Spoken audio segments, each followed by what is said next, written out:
Weakness. Everyone has weakness. Even the strongest figures, like Superman's kryptonite, Captain America's ability to get wounded, and even a college student's tendency to procrastinate. Is there any way to combat it or overcome and get better? For Superman, not really, but we can. Let me take you back to the early 1800s. Orwell Simons was my great-great-great-grandpa and was born to a hardworking family in New Hampshire. Him and his three brothers, as appeared in this picture over here, were raised on the so-called gospel of work. Thus, he received his fair share of chores. But before I go on, I would just like to thank my parents for not giving me the same responsibilities, which consisted of feeding and milking the cows, herding the flocks of sheep and turkeys, chopping the firewood, and working at a wheat or grist mill. To him, feeding and clothing his brothers and sisters was top priority.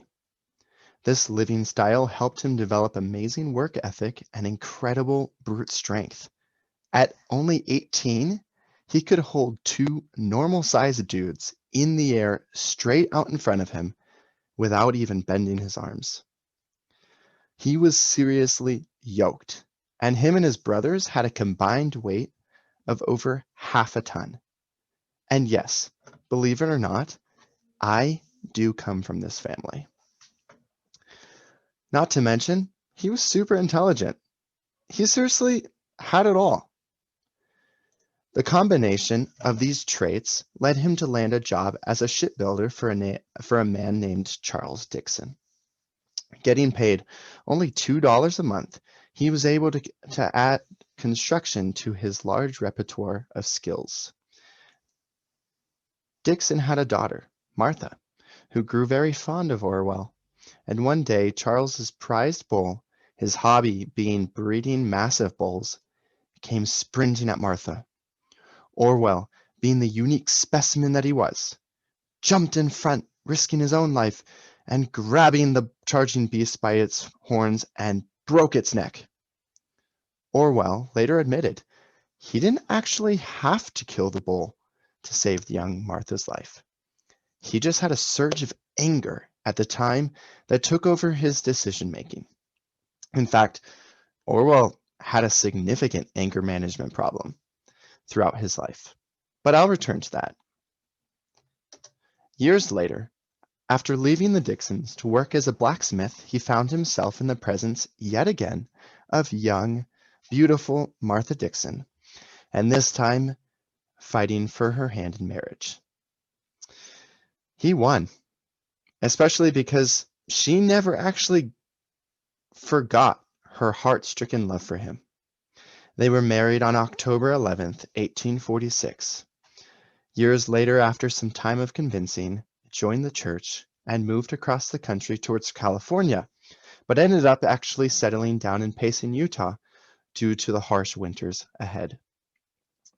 There, he built schools, houses, mills, banks, and stores like Simon's Block,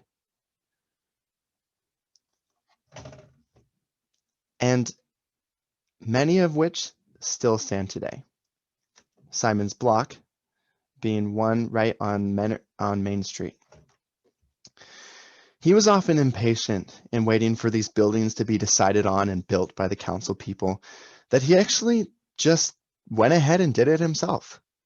And this initiative actually caused people to fear him. And he did all of this and helped and served the people of Payson along with his lovely wife, Martha, by his side, even at the time of going blind later in his life. She had a unique quality to calm him down during times of impatient anger, which served him well until his death in 1900. So, like I said before, everyone has weakness. Even though Orrawell Simons was as strong as a literal ox, he had weakness. I cannot ignore the significance of this man's life and the lesson learned from it by pinpointing just one simple story. It doesn't even matter whether the story took place in the 1800s or 2020. The principle stands just as true. When we surround ourselves with good people, our weaknesses dwindle. I urge each of you to take a moment to reflect on your own weaknesses and then turn to the people around you in your lives. This may include family, friends, co-workers, and classmates. It's vital to decide now if we are going to surround ourselves with the good ones, the Martha Dixons. Once we do, our personal weaknesses, whether it's anger like Orwell, or envy, or pride, or procrastination, will disappear. Thank you.